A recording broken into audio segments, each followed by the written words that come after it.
Assalamualaikum warahmatullahi wabarakatuh. Saya Siti Nur Aini dari kelas 418 Fakultas Manajemen.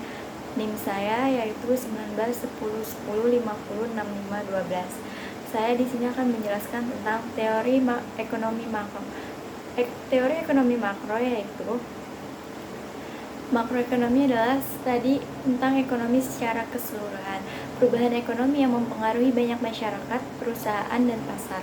Ekonomi makro dapat digunakan untuk menganalisis cara terbaik untuk mempengaruhi target-target kebijaksanaan seperti pertumbuhan ekonomi, stabilitas harga, tenaga kerja, dan pencapaian keseimbangan neraca yang berkesinambungan.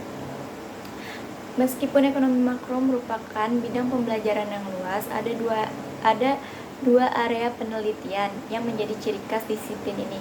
Kegiatan untuk mempelajari sebab dan akibat ini masih tentang teori ekonomi makro, yaitu tentang pengeluaran dan pendapatan. Keluaran nasional ialah total nilai seluruh produksi negara pada masa yang sudah ditentukan. Semua yang diproduksi dan dijual menghasilkan pendapatan, maka dari itu keluaran dan pendapatan biasanya dianggap setara dan dua istilah tersebut sering digunakan berganti-gantian. Keluaran bisa diukur sebagai jumlah pendapatan atau bisa dilihat dari sisi produksi dan diukur sebagai jumlah nilai barang dan jasa atau bisa juga dari penjumlahan seluruh nilai tambah di dalam negara. Keluaran ekonomi makro biasanya diukur dengan produk domestik bruto atau salah satu akun nasional.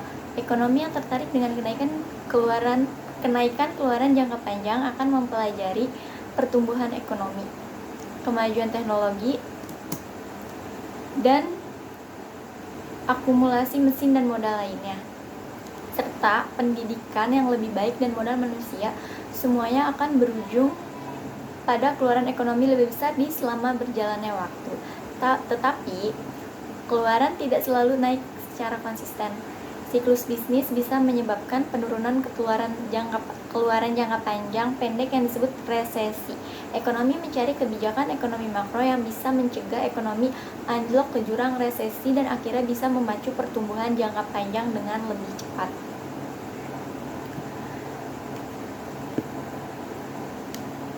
Di sini saya akan menjelaskan tentang tema yang kedua, yaitu tentang konsep impor. Apa sih tentang konsep impor? Menurut Kamus Besar Bahasa Indonesia (KBBI), impor adalah pemasukan barang dan sebagainya dari luar negeri.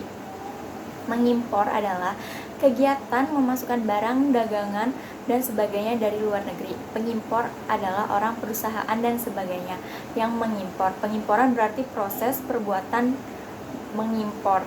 Kebalikan dari impor adalah ekspor, yaitu kegiatan menjual barang atau jasa ke luar negeri. Pihak penjual tersebut disebut eksportir, sedangkan pihak pembeli disebut importir.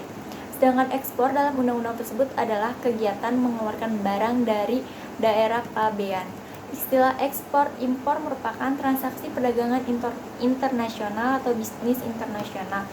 Perdagangan internasional adalah perdagangan yang melibatkan para pihak lebih dari satu negara. Adrian Studi dalam Hukum Ekspor Impor 2014 menjelaskan bahwa perdagangan internasional terutama dilaksanakan melalui perjanjian jual beli. Perjanjian jual beli internasional dikenal dengan perjanjian ekspor impor. Pada perkembangan perdagangan internasional, cara pembayaran dengan uang tunai dianggap kurang aman.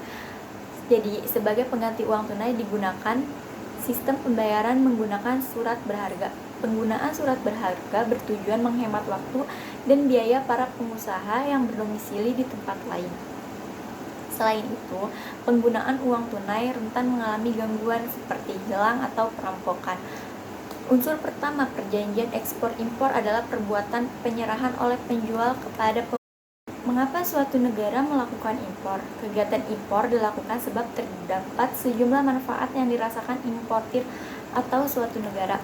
Negara-negara di dunia kemungkinan besar mengimpor barang atau jasa yang tidak dapat diproduksi oleh industri dalam negerinya.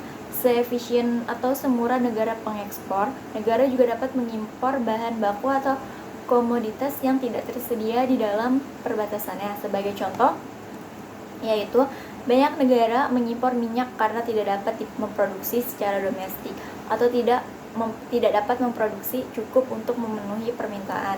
Selain itu, manfaat lain impor meliputi ada 4 hal, yaitu yang pertama, memperkenalkan produk baru di pasar. Yang kedua, mengurangi ongkos atau biaya produksi. Yang ketiga, menjadi pemimpin dalam industri. Yang keempat, menyediakan dengan kualitas tinggi. Iya, sekian dari saya. Mohon maaf kalau misalkan yang saya jelasin tentang teori ekonomi makro atau tentang konsep makro itu ada ya, konsep impor itu ada yang kurang atau ada yang salah. Mohon maaf. Sekian dari saya. Wabillahi taufiq wal hidayah. Wassalamualaikum warahmatullahi wabarakatuh.